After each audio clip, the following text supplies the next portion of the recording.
Wow, I never would have thought that this video would blow up in the way that it did. So I guess I'm going to go over 10 more Monster Jam venues that no longer exist. Before doing that, however, here are some tidbits of information I forgot to mention in my first video. After the Kingdom's demise in 2000, Lumen Field was built on the original site and was opened in 2002, similar to US Bank Stadium being built on the original site of the Metrodome. In 2022, Monster Jam made their triumphant return to the original site. The European broadcast of the final event held in the RCA Dome was found in August of 2022. With that out of the way, let's get started.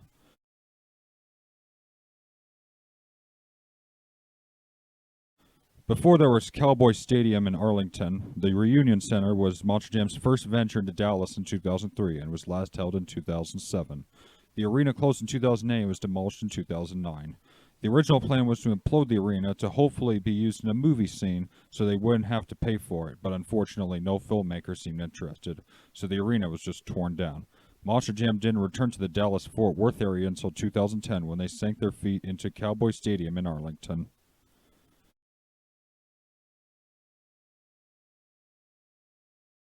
Staying in the Lone Star State, Houston Raceway Park was notable for being the third and final Monsters on Main Street venue in 2008.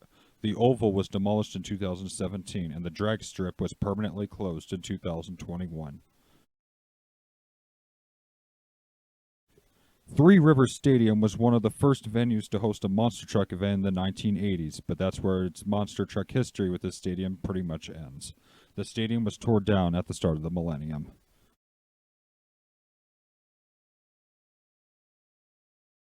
Veterans Stadium held events under the USHRA moniker in the late 1980s. The stadium was eventually imploded in 2004, and all events moved next door to Citizens Bank Park. Monster Jam wouldn't host a stadium, keyword stadium, event in Philadelphia until 2010 at Lincoln Financial Field. Monster Jam seems to finally have a home in the city of brotherly love. Gay!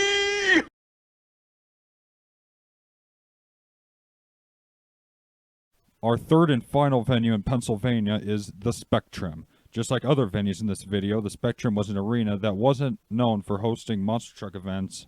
The arena was instead notable for being the venue that Rocky Balboa fought Apollo Creed both times in the first two Rocky movies, but its fictional legacy was, well, fictional. On Halloween 2009, the final event was held, and that was a Pearl Jam concert.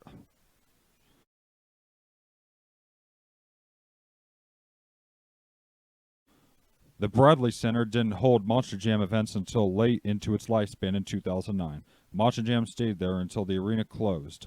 The arena was demolished in early 2019.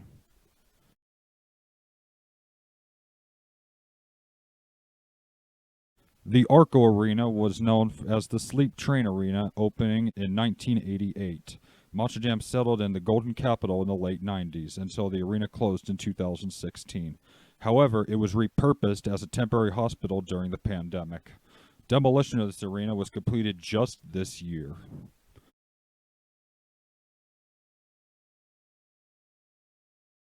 I think you could tell I'm scraping the bottom of the barrel for venues that held a Monster Jam event when I put the Palace of Auburn Hills on this list. It's the same old story, you know, a demolished venue that hosts a Monster Jam event just so happeningly, and it's just getting old. But luckily, the last two venues on this list are far more interesting to talk about.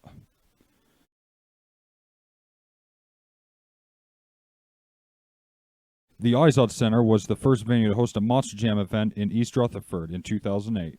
The venue would be the exclusive venue for monster trucks in the city until 2012, when Monster Jam held events at MetLife Stadium. For the next 3 years, they hosted Monster Jam venues jointly until the Izod Center closed in 2015.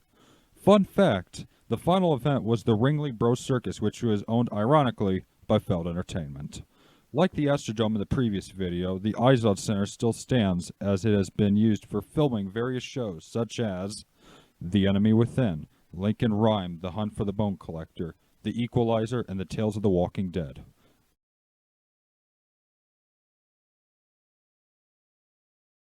Our final venue of the day takes us to the oldest venue to ever host a Monster Jam event, let alone a monster truck event. The New York State Fairgrounds held many forms of racing. Originally built for harness racing, the track stuck around long enough to see automobile racing. NASCAR and sprint cars are just the tip of the iceberg.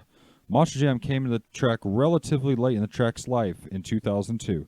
They came into the track until Monster Jam moved to the Carrier Dome in 2011. The track stuck around for another 4 years until then Governor Andrew Cuomo conceived and announced a redesigned plan for the fairgrounds. The track closed that September and was demolished shortly thereafter. But now I pass the same question to you again. What is the biggest venue to host a monster truck event that no longer exists? Leave a comment down below. Thank you guys for watching, and I will see you on the flip side.